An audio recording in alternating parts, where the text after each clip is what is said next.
Seusai dilaporkan sesama kuasa hukum, Hotman Paris akhirnya memberikan klarifikasi. Klarifikasi tersebut ia bagikan dalam akun Instagram @hotmanparisofficial pada Senin 4 April 2022.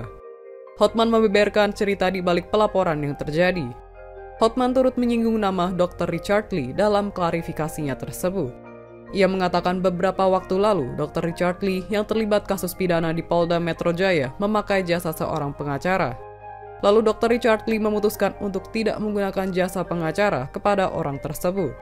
Tak lama setelah itu Dr. Richard Lee menemui Hotman Paris. Namun bukan untuk membahas kasus yang selama ini menjeratnya, namun hanya membahas soal bisnis produk kecantikan.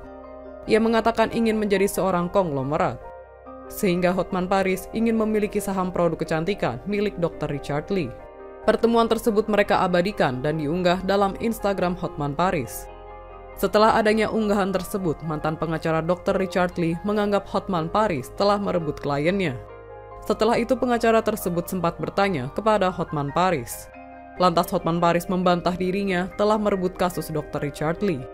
Sayangnya mantan pengacara Dr. Richard Lee tidak percaya dengan ucapan Hotman Paris, sehingga mantan pengacara tersebut menemui musuh dari Hotman Paris. Dengan ini Hotman Paris merasa akan digulingkan oleh oknum-oknum tersebut. Dalam klarifikasinya itu, Hotman dengan tegas membantah merebut Dr. Richard Lee dari oknum pengacara tersebut. Ia mengaku hanya melayani klien dari perusahaan besar dan konglomerat saja. Hotman mengatakan tidak ingin menanggapi laporan kasus ini, lantaran ia tak ingin membuat para oknum tersebut terkenal dengan cara mencari masalah dengan pihaknya.